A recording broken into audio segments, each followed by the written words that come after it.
ఈ అంటే పోయే ముందు ఆయన 173 లిస్ట్ రాసుకున్నారు. మీ నాన్నగారు పెట్టిన project magazine one of the project magazine 173 projects రాసుకున్నారు. అందులో 173లో పార్ట్ మ్యాగజైన్. చూపిస్తాను. So Kalavedika magazine.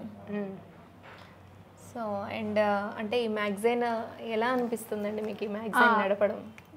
మ్యాగజైన్ నడపడం అన్నది ఈ రోజుల్లో చాలా టఫ్, బట్ స్టిల్ నేను చేయగలుగుతున్నాను అంటే కొంతమంది సపోర్ట్ అయితే ఉంది నాకు ఫిల్మ్ ఇండస్ట్రీ నుంచి. కళావేదిక అన్న సంస్థ పెట్టి 58 years నాన్నగారు. దాని మీదే మేము మ్యాగజైన్ కూడా తీసుకొచ్చాం, నాన్నగారి కోరిక. ఎప్పుడైతే నేను డిజైనర్గా ఉన్నాను కదా, అంటే గ్రాఫిక్ డిజైనింగ్గా, నా చేత మ్యాగజైన్ డిజైన్ చేయించేవారు. ఈ ఉండాలి, ఇలా ఉండాలి, సినిమా మ్యాగజైన్ ఇలా ఉండాలి. సో అలానే నేను తీసుకొచ్చాను. 2018లో అప్లై చేస్తే 2021లో నాకు ఆర్ఎన్ఏ వచ్చింది. ఆర్ఎన్ఏ వచ్చాక ఒక 6 months గ్యాప్లో మా అమ్మ క్యాన్సర్ వల్ల నేను చేయలేకపోయాను. జస్ట్ అన్అఫిషియల్గా రన్ చేసాం, కానీ అఫీషియల్గా మళ్ళీ మొన్న 22 December 31st నాడు లాంచ్ చేసాం. 1 year అయింది మొన్న 31st Decemberకి చేసిన. ఇప్పుడు కూడా నన్ను అందరూ అనేవాళ్ళు, మగవాళ్ళం మేమే చేయలేకపోతున్నాం, నువ్వెందుకు. అదే నేను కూడా అడుగుదాం అనుకుంటున్నాను. అంటే ఎలా అసలు వద్దు అని రెస్పాన్సిబిలిటీ కదా. అయితే నేను వాళ్ళని అడిగేదాన్ని, ఎందుకు మీరెందుకు వద్దంటున్నారు, మీరు ఎందుకు ఆపేశారు. ఆయన చెప్పింది ఏంటంటే, రన్ చేయడం చాలా కష్టం. ఒకటి డిజైనింగ్ ఒకళ్ళ మీద డిపెండ్ అవ్వాలి, తర్వాత ఆర్టికల్స్ రాసే ప్రాబ్లమ్స్ వస్తాయి, యాడ్స్ ప్రాబ్లమ్స్ వస్తాయి, నీకు అందరూ వెల్కమింగ్ ఉండాలి, చాలామంది సపోర్ట్ దొరకాలి, మ్యాగజైన్ అంటే చాలా కష్టం అని నేను అనుకున్నాను. డిజైనింగ్ అంటే సరే, నేను కోవిడ్ వచ్చాక డిజైనింగ్ అంటే ఇలానే ఉండాలి, అలా ఉండాలని ఏం లేవు. ఎవరు పడితే వాళ్ళే డిజైన్స్, యాప్స్ వస్తున్నాయి, యాప్స్ ద్వారా డిజైన్ చేసుకున్నారు. అది సో ఇప్పుడు ప్రస్తుతం ఏంటంటే మ్యాగజైన్ డిజైన్ అంటే ఇలానే ఉండాలని ఏం రూల్స్ అండ్ రిస్ట్రిక్షన్స్ లేవు. బట్ నా వంతు నేను మ్యాగజైన్ ఎలా ఉండాలో అలా 100% చెప్పను, బట్ 70-80% వరకు నేను తీసుకొస్తాను అలానే మ్యాగజైన్. సో ఆ డిజైనింగ్ ప్రాబ్లం లేదు, ఎందుకంటే నేను ఆర్టికల్స్ నాన్న ఫ్రెండ్స్ కొంతమంది సపోర్ట్ చేస్తున్నారు, వాళ్ళు రాసిస్తున్నారు. కళాకారులు ఉన్నారు, వాళ్ళ గురించి ఇన్ఫర్మేషన్ గ్యాదర్ చేసుకొని రాస్తాం. ఆర్టికల్స్ ప్రాబ్లం లేదు. టెక్నాలజీ నాకు నా ఫ్రెండ్స్ ఉన్నారు, వాళ్ళ సపోర్ట్తో అప్పుడు జనరేషన్ వాళ్ళకి ఏంటంటే టెక్నాలజీ ప్రాబ్లం, వాళ్ళకి అర్థం కావు కదా కొన్ని. సో అది ఆ ప్రాబ్లం. నాకు మెయిన్ ఇలా పెడుతున్నానని నేను 3 దగ్గరికి వెళ్ళానండి. ఒకటి రమణాచారి గారికి, తర్వాత నాన్న ఫ్రెండ్ ఇంకొక అంకుల్ దగ్గరికి వెళ్ళాను, తర్వాత ప్రసన్న కుమార్ గారి దగ్గరికి వెళ్ళాను. ప్రసన్న కుమార్ గారు ఎవరంటే film producer council secretary and chamber ట్రెజరర్గా చేస్తున్నారు. సో ఆ సార్ దగ్గరికి వెళ్ళాను. సార్ ఇలా మ్యాగజైన్ పెట్టినాను, తప్పకుండా పెట్టమ్మా, నా వంతు అందిస్తాను. సో మీ ఫాదర్ని కళ నిజం చెయ్యి అని. తర్వాత జాగ్రత్తగా చేసుకోవాలి. రమణాచారి గారు ఆయన అడ్వైజర్గా ఉండేది తెలంగాణ గవర్నమెంట్కి. ఆ అంకుల్ కూడా అదే అన్నారు, నా వంతు సపోర్ట్ నేను చేస్తాను, జాగ్రత్తగా చేసుకో. ఇంకా ఆ ఇద్దరిని పెట్టుకున్నాను.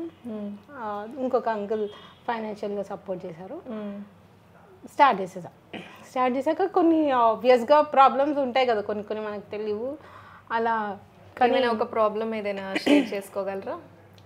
ప్రాబ్లం అంటే మనకి టైంకి అంటే మ్యాగజైన్ ప్రింటింగ్ అవన్నీ అయిపోతాయి, బట్ ఏంటంటే కొన్ని ఆర్టికల్స్, కొన్ని ఇన్ఫర్మేషన్ మనకు తెలియదు, ఏ వేయాలో ఏ వేయకూడదు, కొన్ని తెలియవు కదా, చిన్నవి కావచ్చు, బట్ ఇలాంటివి వేయకూడదు అని మనకు తెలియదు. అవన్నీ 1-2 months అయ్యాక తెలిసింది, ఓహో ఇలా ఆర్టికల్స్ వేయక, అంతేగాని మిగతా ప్రాబ్లం ఏం లేదు. అప్పుడు ఫిలిం ఇండస్ట్రీ సపోర్ట్ ఉందండి, లేకపోతే నేను ఈరోజు మ్యాగజైన్ నడుపుతున్నానంటే ఒక అమ్మాయిగా ఫిలిం ఇండస్ట్రీ సపోర్ట్. దాంట్లో మెయిన్ నాకు భగవత్ కేసరిలో బాలకృష్ణ గారికి, నేను ఇంతకుముందు కూడా చెప్పాను, బాలకృష్ణ అమ్మాయి శ్రీలీల బాలకృష్ణ గారు చిచ్చా, భగవత్ కేసరి మీరు చూసుంటే, నాకు ఆయన చిచ్చా. ఎందుకంటే నేను ఒక మ్యాగజైన్ నడపాలంటే మామూలు విషయం కాదు. నన్ను చాలా భయపడుతూ వెళ్తాను. వెళ్ళినప్పుడు ఆయన చెప్తుండే, లేదు నువ్వు ఆడపులిలాగా ఉన్నాను, నువ్వు పులివి, నువ్వు బాలకృష్ణ గారు బాలకృష్ణ శ్రీలీలకు చెప్తూ ఉంటారు కదా, అలా నాకు ఆయన ప్రసన్న కుమార్ గారు చెప్తాను. ఆయన నాకు అందుకే నేను అన్నాను, సార్ మన కమ్యూనికేషన్ ఏదైతే ఉందో ఆ డైరెక్టర్ గారికి తెలిసిపోయిందేమో, సో మనకి రిలేటెడ్గా అనిపించింది చూసినప్పుడు. సో అంటే అవునమ్మా మనది మనం కాపీ రైట్స్ అడుగుదాము. బట్ ఏంటంటే ఆ సినిమా చూస్తున్నంతసేపు నాకు ఆయనే గుర్తొచ్చారు. అంటే నన్ను ఇప్పుడు ఎంకరేజ్ చేసేది ఆయనే. ఎంకరేజ్ చేసేది ప్రతిదీ.